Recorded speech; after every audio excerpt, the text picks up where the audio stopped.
Hello दोस्तों, students. आज हम कॉम्प्लेक्स नंबर फिर से एक बार लेके आए आपके पास। तो ये कॉम्प्लेक्स नंबर जो हमारा पिछले वीडियो में जो छूट गया था उसको आगे प्रोसीड करते हैं। इसके बारे में मैं आपको बताने वाला हूँ कि हमारा क्या क्या रह गया था। तो अगला टॉपिक जो हमारा रह गया इसमें वो हमारा रह गया मॉडुलस ऑफ कॉम्प्लेक्स नंबर। तो मॉडुलस रह गया, modulus and conjugate of complex number,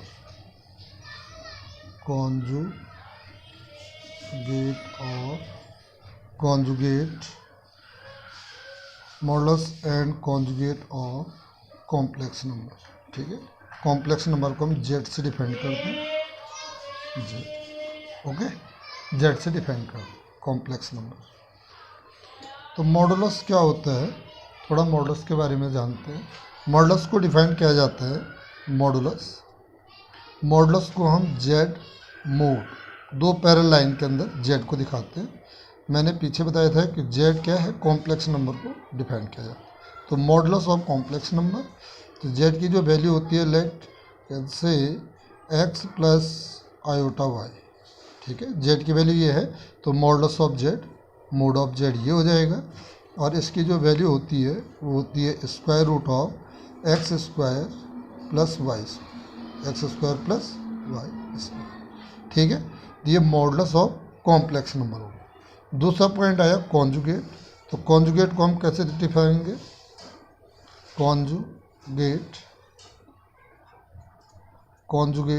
तो कॉन्जुगेट ऑफ कॉम्प्लेक्स नंबर कैसे दिखाते हैं, इसको दिखाते हैं जेड बार से। अगर मेरे पास कॉम्प्लेक्स नंबर है x प्लस आयोटा वाई, तो जेड बार लगा हुआ है तो x प्लस आयोटा वाई के ऊपर भी बार लगेगा। इसका मीनिंग हुआ कि जो आयोटा पार्ट है, इमेजिनरी पार्ट है जो, उसका साइन चेंज हो जाता है। कॉन्जुगेट मीन्स जो इमेजिनरी पार्ट है, मैंने आयोटा का साइन चेंज हो जाना, बाकी सेम। तो आपका हो जाएगा x minus iota Y. Okay, x minus iota. In case अगर आपके पास कोई कॉम्प्लेक्स नंबर है 2 माइनस 3 आयोटा, ये अगर है और कॉन्जुगेट लगा रखा है, तो इसको क्या वैल्यू लिखेंगे, 2 प्लस 3 आयोटा। ओके, तो मैंने प्लस का माइनस और माइनस का प्लस, केवल आयोटा का होता है, बाकी रियल पार्ट का नहीं होता। ठीक है, तो ये दो पॉइंट। आओ एक दो क्वेश्चन हम देखते हैं इस पर, कि आप एक दो क्वेश्चन जो आपके एक्सरसाइज में उसी को ले लेते हैं एक बार। तो आपके एक दो क्वेश्चन हम करते हैं इसके, कि जैसे अगर आपके पास क्वेश्चन हो कि एक न्यूमेरिकल क्वेश्चन कर लेते हैं। न्यूमेरिकल क्वेश्चन है, जैसे आयोटा वाला मैंने पिछली बार करवाया था, छोटे छोटे क्वेश्चन कराए थे। इसमें थोड़ा सा और एक अच्छा क्वेश्चन करवाते हैं। तो क्वेश्चन है 1 minus iota raise power whole power 4। Okay, तो इसको हम कैसे सॉल्व करेंगे, तो देखो 1 माइनस आयोटा रेज पावर 4 को हम लिखेंगे 1 minus iota whole square and whole square.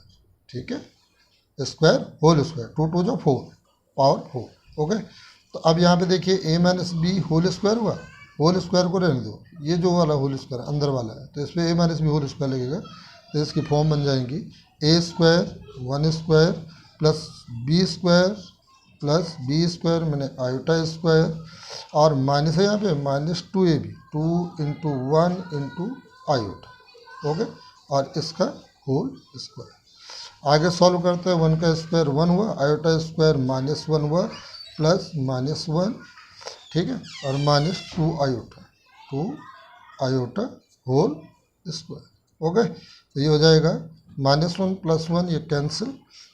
ठीक है, और यहाँ बचा आपका माइनस 2 आयोटा, तो माइनस का स्क्वायर प्लस 2 का स्क्वायर 4 और आयोटा स्क्वायर। आयोटा स्क्वायर क्या होता है, -1, तो -4। ठीक है, यहाँ पे आयोटा स्क्वायर क्या हो जाता है, -1। ठीक है, तो ये ये इसका आंसर हो। ठीक है ना, ये इसका आंसर। अब आगे हम करते हैं इसमें एक क्वेश्चन और करते हैं, उसको देखते हैं। जैसे मुझे अगर मल्टीप्लिकेटिव इन्वर्स निकालना है किसी नंबर का, तो मल्टीप्लिकेटिव इन्वर्स मैंने पहले बता रखा है मल्टीप्लिकेटिव इन्वर्स कैसे निकालते हैं, तो शायद आपके समझ में आ गया हो। और एक हम कॉन्जुगेट निकालते हैं, कॉन्जुगेट अगर मेरे पास कोई क्वेश्चन हो अगर मेरे पास 4 + 3 आयोटा और मुझे इसका मॉडुलस निकालना हो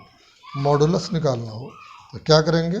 अभी फॉर्मूला क्या था आपका, mod of x + iota y is equal to square root of x² + y², x real part और y इमेजिनरी पार्ट। तो स्क्वायर रूट ऑफ x की जगह पे आ गया आपका 4 square plus 3i, y square में 3 स्क्वायर, ठीक है, 4 स्क्वायर प्लस 3 स्क्वायर, ठीक है। तो अब इसका कितना हो जाएगा, square root of 16, 4 square 16 plus 3 square 9, ठीक है। तो 16 + 9 कितना हो गया, स्क्वायर रूट ऑफ 25 और 25 का हो गया आपका 5। तो मोड आ गया, ये इसका आंसर। ओके, तो इस तरीके से आप क्वेश्चन कर सकते हैं, ठीक। अच्छा, अब हम एक पॉइंट और ले चलते हैं आपको। वो पॉइंट है आपका कि Argand plane and polar representation. Argand plane, तो हम एक आर्गट प्लेन के बारे में बताते हैं आपको। आर्गट plane,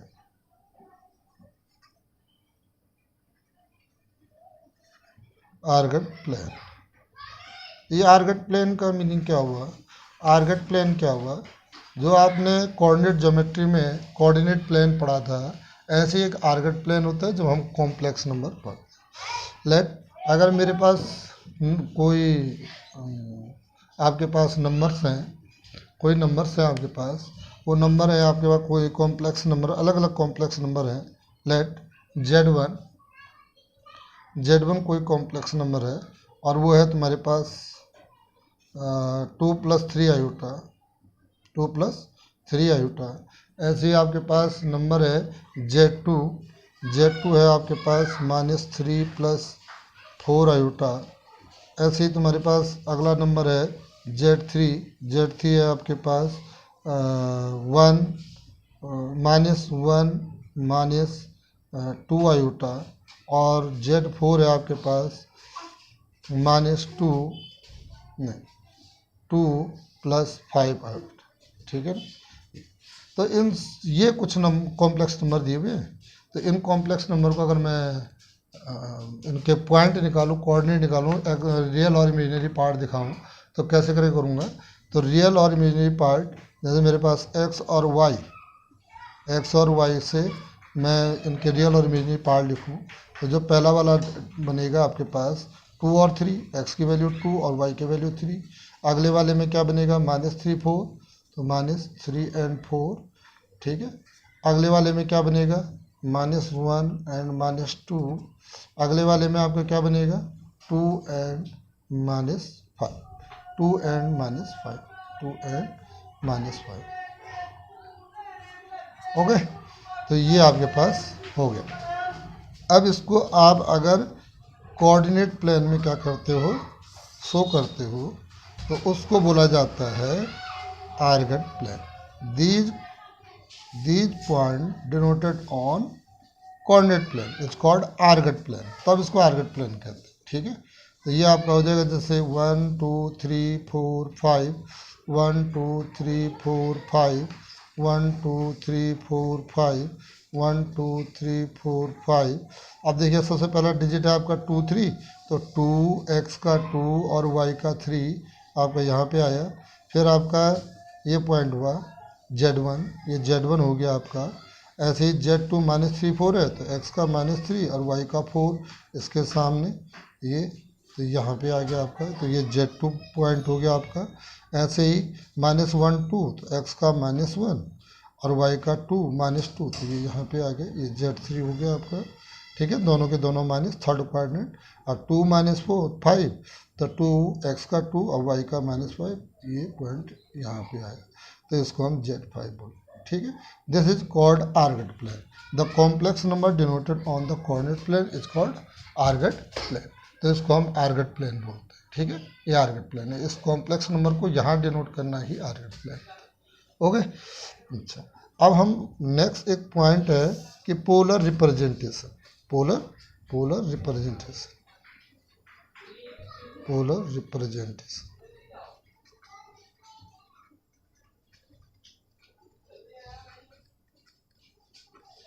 polar representation, polar representation में क्या है, पोलर रिप्रेजेंटेशन का कि जैसे मेरे पास कोऑर्डिनेट एक्सिस है, मेरे पास एक्स डैश वाई डैश और ये ओरिजिन, ठीक है। अब let we can say that the point P X Y lie on first one. यहाँ पे कोई पॉइंट है, इस पॉइंट को मैं कह रहा हूँ पी है ये, और इसके कोऑर्डिनेट है एक्स और वाई। ओके, एक्स और वाई। तो ये जो पॉइंट है इसका मतलब ये हुआ कि ये एक्स एक्सिस से कितनी डिस्टेंस पे होगा, वाई डिस्टेंस पे होगा, और वाई एक्सिस से कितनी डिस्टेंस पे होगा, एक्स एक्सिस एक्स डिस्टेंस होगा, तो उसको एक्स बोलेंगे। ये पी एम इज परपेंडिकुलर, ठीक है, P M perpendicular on X X dash. Okay, तो एक्स एक्स डैश पे जो है पी एम परपेंडिकुलर होगा, यहाँ पे ये 90 डिग्री, और फिर मैं ओ और पी को ज्वाइन कर देता हूँ, ऑरिजिन और पी पॉइंट को ज्वाइन कर देता हूँ। तो यहाँ पे ये क्या बना, राइट एंगल ट्राइंगल बना। अच्छा, इसमें जो ये ओ पी है, ओ पी को हम कहते हैं आर, क्या बोलते हैं, पोलर रिप्रेजेंटेशन में यहाँ पे कहते हैं आर, इसको कहते हैं आर, ठीक है।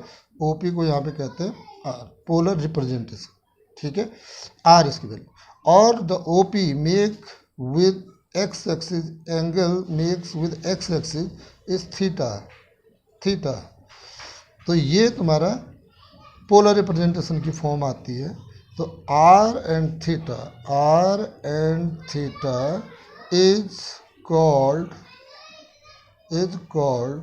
पोलर कोऑर्डिनेट, पोलर कोऑर्डिनेट, इसको पोलर कोऑर्डिनेट बोलते हैं, ठीक है, पोलर कोऑर्डिनेट बोलते हैं, समझ में आया, ये पोलर कोऑर्डिनेट है।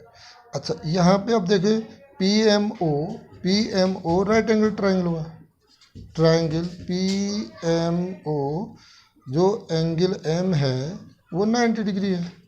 तो पाइथागोरस थ्योरम से क्या होगा, perpendicular square plus base square equal to hypotenuse square. तो देखते हैं हाइपोटेनस कितना है, hypotenuse square is equal to perpendicular square plus base square, ठीक है। तो अगर मैं इसको यहाँ पे थोड़ा और अच्छे से करता हूँ तो क्या बनेगा आपका, परपेंडिकुलर हो गया वाई और बेस हो गया एक्स और हाइपोटेनस हो गया आर। तो ये हो जाएगा R square is equal to X square plus Y square, हो गए। तो आर इज इक्वल टू क्या हो गया, square root of X square plus Y square, X square plus Y square, ये हुआ। और यही फॉर्म आपने मॉडुलस में पढ़ी थी, mod of Z is equal to square root of X square plus Y square, ठीक है, X square plus Y square यहाँ पढ़ा था। तो अब इसी फॉर्म को हम R is equal to mod Z भी बोल सकते हो। तो R is equal to mod of Z equal to square root of X square plus Y. तो यहाँ से मोड की वैल्यू, आर की वैल्यू मोड ऑफ जेड भी कह सकते हैं। ओके, तो ये आपका एक छोटा सा पॉइंट डिफाइन करने है ना। अच्छा, इसके बाद हम एक और पॉइंट पे डिस्कस करते हैं कि पोलर रिप्रेजेंटेशन, तो ये फॉर्म हुआ। अब हम बात करते हैं नेक्स्ट टॉपिक की कि ये जो आर और थीटा है वो किस पॉइंट पे डिपेंड करता है, कैसे कैसे डिपेंड करता है, ठीक है। तो आ जाओ यहाँ पे थोड़ा इसमें पॉइंट चेक कर लेते हैं। ये देखिए आप, मैंने ये राइट एंगल ट्रायंगल बनाया था, चलो इसको फिर से देख लेते हैं एक बार। ये बना आपका, ये राइट एंगल ट्रायंगल है, इसको हमने यहाँ पे x बोला था, इसको y बोला था, इसको थीटा बोला था, ये r हुआ था, है ना। ये राइट एंगल ट्रायंगल है। अब आ जाओ, अगर ये थीटा होता है, ये अगर थीटा होता है तो इसको हम क्या बोलते हैं, देखो sine theta is equal to क्या होगा, sine theta is equal to क्या होता है, perpendicular upon hypotenuse, perpendicular upon hypotenuse. तो परपेंडिकुलर की वैल्यू क्या है, परपेंडिकुलर क्या है y, और हाइपोटेनस क्या है r, मैंने साइन थीटा जोड़ो y अपॉन r, तो y इज इक्वल टू क्या हो जाएगा r साइन थीटा। ठीक है, एक वैल्यू ये आ गई आपके पास। ऐसे ही मैं अगर cos थीटा की बात करूँ, cos theta is equal to base upon cos theta is equal to base upon hypotenuse होता है। बेस की वैल्यू है x और हाइपोटेनस हो गया r, तो x इज इक्वल टू क्या हो जाएगा r cos theta, r cos theta.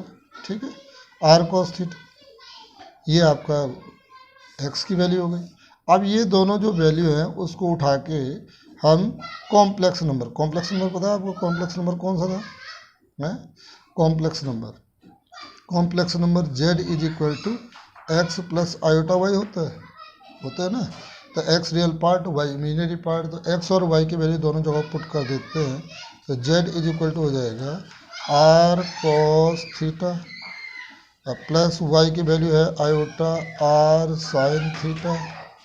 Okay, r common आ गया तो अंदर क्या बच गया आपका cos theta plus iota sine theta, ये बन गया आपका। ठीक है, तो ये तुम्हारा क्या हो गया, ये क्या हो गया आपका कॉम्प्लेक्स नंबर का polar representation of complex number, इसको बोलते हैं पोलर रिप्रेजेंटेशन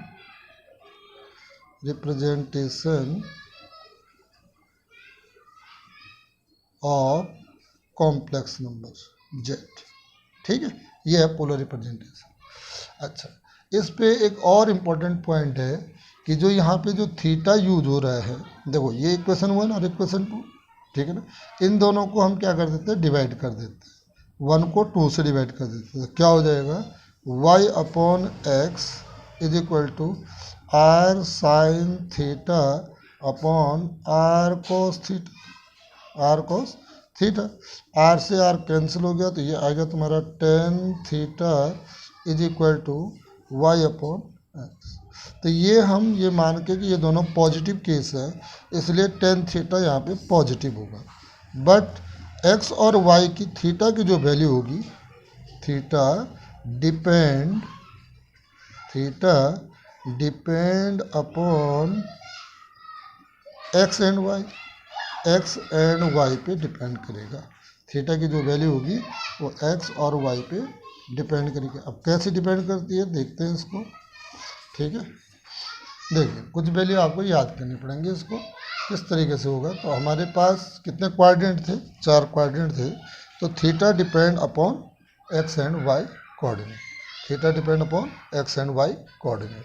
अब हम बात करते हैं कि अगर फर्स्ट क्वाड्रेंट में होता है, theta belong to first quadrant, theta belong to first quadrant, अगर ये फर्स्ट क्वाड्रेंट में होता है तो क्या होगा, तो थीटा अगर फर्स्ट क्वाड्रेंट में बिलोंग करता है, इसका मतलब x क्या होगा positive, x greater than 0 and y is also greater than 0, तब जो थीटा होगा, थीटा की वैल्यू थीटा ही रहेगी। ठीक है, theta is equal to theta ही बोला जाएगा। सेकंड केस, अगर theta belong to second quadrant होता है, सेकंड क्वाड्रेंट में अगर बिलोंग करता है थीटा, इट मीन्स जो x होगा वो नेगेटिव होगा, तो मैंने लेस देन 0, और y क्या होगा ग्रेटर देन 0 होगा। ठीक है, y पॉजिटिव होता है, तो थीटा की जो वैल्यू होगी, थीटा इज इक्वल टू हो जाएगा पाई माइनस थीटा, समझिए ना, पाई में से उसको माइनस कर देंगे, पाई बोले तो 180। ठीक है, अगर थीटा थर्ड क्वाड्रेंट में बिलोंग करता है, थर्ड क्वाड्रेंट में तो क्या होगा, तब x लेस देन 0 और y ऑल्सो लेस देन 0। ठीक है, x और y दोनों 0 से छोटे हैं, तब जो थीटा की वैल्यू होगी उसको हम थीटा माइनस पाई करेंगे, उसमें से पाई माइनस कर देंगे। ठीक है, थीटा माइनस पाई, ठीक, थीटा माइनस पाई। अच्छा, और last point is theta belong to, अगर फोर्थ क्वाड्रेंट होता है तो तब क्या होगा, फोर्थ क्वाड्रेंट, तब क्या होगा x greater than 0, fourth quadrant में x पॉजिटिव होता है और y क्या होता है नेगेटिव होते हैं, लेस देन जीरो। ठीक है, theta belong to fourth quadrant, X greater than zero and Y less than zero. तब क्या होगा, तब थीटा की जो वैल्यू होगी वो आपने माइनस थीटा लेनी है। ओके, तो ये आपके 4 इंपॉर्टेंट रूल हैं, इसके बेस पे आप थीटा निकाल सकते। ठीक है ना। अच्छा, यहाँ पे जो आर है, आर को हम क्या बोलते हैं, अभी हमने पढ़ा मोड ऑफ जेड बोलते हैं। ठीक है, और जो थीटा है उसको हम बोलते हैं एम्पलीट्यूड ऑफ कॉम्प्लेक्स नंबर। क्या बोलते हैं, एम्पलीट्यूड या ग्रेविट्यूड भी बोलते हैं ना, एम्पलीट्यूड या argument of complex number, argument of complex number या एम्पलीट्यूड भी बोलते हैं,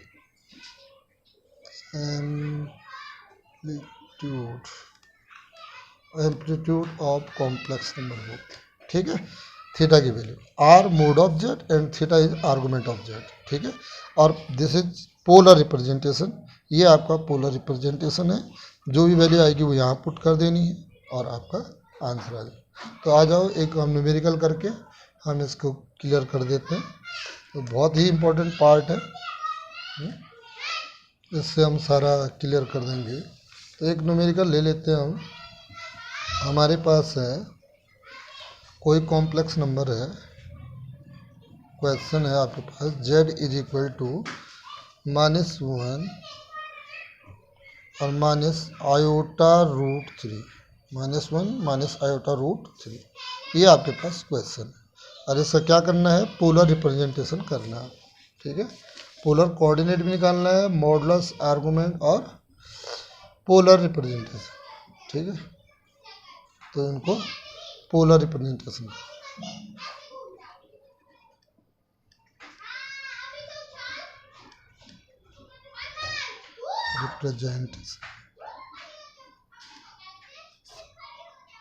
आ जाओ जरा क्वेश्चन करते हैं।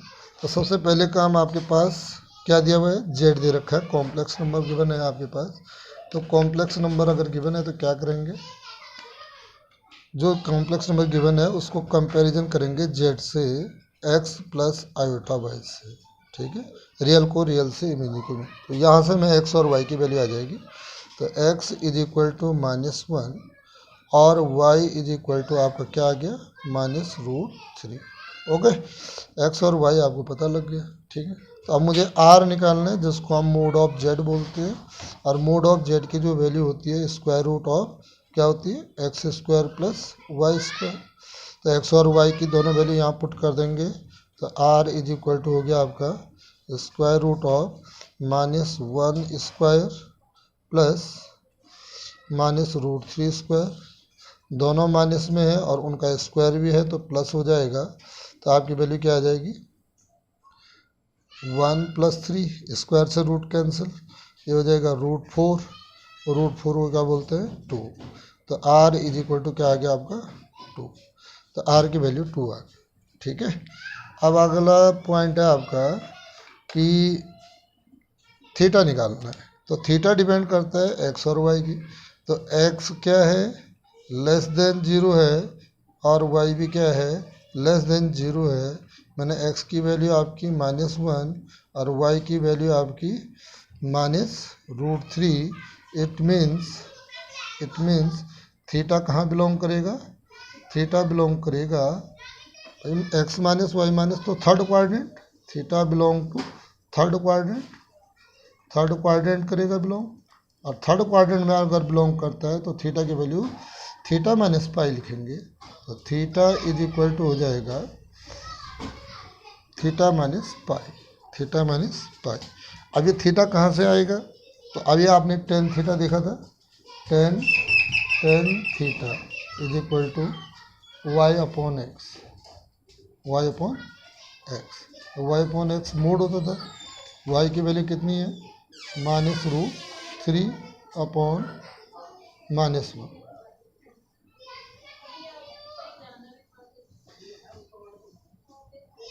तो tan theta is equal to ये आया √3, और √3 को बोलते हैं 1060। बोले तो π/3। तो थीटा की जो वैल्यू आई है वो आई π/3, π/3। थीटा की वैल्यू आई आपकी π/3। बट थीटा किस क्वाड्रेंट में बिलोंग कर रहा है? थर्ड में।